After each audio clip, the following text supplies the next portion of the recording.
मला आज यातून हेच सांगायचं आहे की माझं गव्हर्नमेंट जॉब सोडायचं डिसिजन जेव्हा सांगितलं तेव्हा सर्व म्हटले, बाळ पाळणाघरात राहील, हवं तर दिवसभरची बाई लाव, पण तू जॉब सोडू नकोस. बाळ होईपर्यंत मी एक नोकरी करणारी स्त्री होते, जी 10 वर्ष रोज 10-12 तास काम करायची. मग अचानक मूल झाल्यावर मी आई झाले. आता मी रात्रंदिवस काम करते. पूर्वी मी किमान सलग 7 तास झोपायची, पण आता जेव्हा माझं मुलं आजारी पडतं, निमोनिया किंवा इतर आजार, तेव्हा मी कधीकधी 5-6 दिवस झोपूच शकत नव्हते.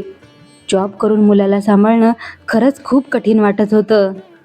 जर तुम्ही त्या भाग्यवान लोकांपैकी असाल, ज्यांना घरी राहणे किंवा काम करणे यांपैकी एक निवडण्याचा पर्याय असतो, तर तुमच्या लक्षात येते की दोन्ही गोष्टी खूप अवघड आहेत.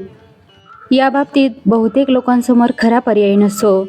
त्यांच्या नोकरीतून काम करण्यासाठी पुरेसा पगार मिळत नाही, किंवा त्यांना मुलांच्या देखभालीचा खर्च परवडत नाही, किंवा त्यांना त्यांच्या नोकरीचा तिरस्कार वाटतो, किंवा ते घरी वैतागतात, किंवा त्यांचा जोडीदार काम करत नाही, किंवा त्यांचा जोडीदार खूप जास्त काम करतो आणि शहराबाहेर असतो.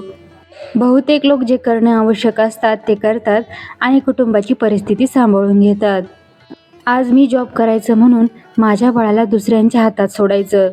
त्याला कुणी मारलं, ओरडलं तरी तो सांगू शकणार नाही. बाहेर एवढं सगळं सुरू आहे, त्यात कुणावरच विश्वास राहिलेला नाही. जरी माझा मुलगा असला तरी मला बाहेर विश्वास नाही. त्याला नीट समजेपर्यंत मी त्याला कधीच सोडणार नाही.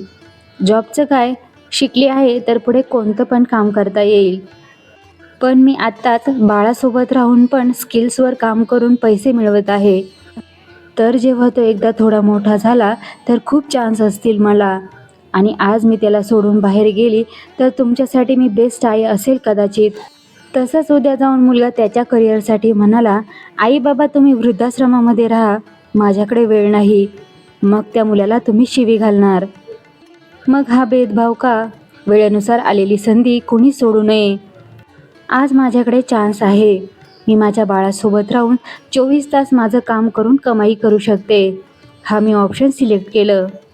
तसेच आईबाबांनी हट्ट न करता मुलगा जिथे जाईल तिथे गेले तर त्यांच्यावर अशी वेळ कधीच येणार नाही. म्हातारपणी त्यांच्याकडे ऑप्शन आहे, पण आता बाळाला काही ऑप्शन नाही. मुलांच्या बालपणीचे हे दिवस खूप छान असतात. ते मला अनुभवायचे आहेत.